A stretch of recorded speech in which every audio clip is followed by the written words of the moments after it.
Alors, c'est la 10e fois que l'intersyndicale appelle à une journée de mobilisation contre la réforme des retraites. Durant plusieurs semaines, c'est l'esprit bon enfant des cortèges qui caractérisait le mouvement, jusqu'au 49.3 et jusqu'aux manifestations de jeudi dernier.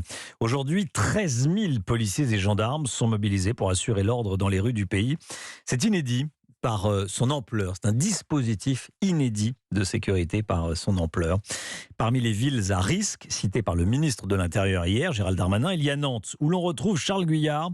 Charles, vous constatez des premières tensions dans le cortège?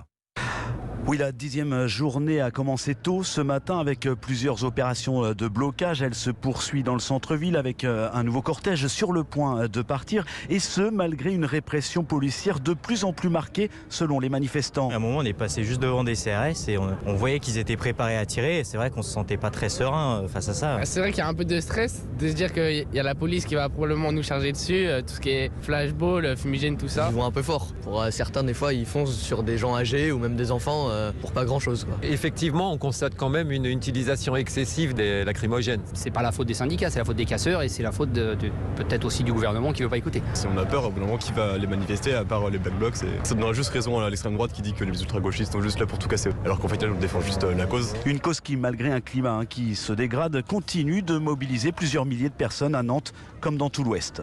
Charles Guyard, correspondant d'Europe 1 à Nantes dans Europe 1 midi.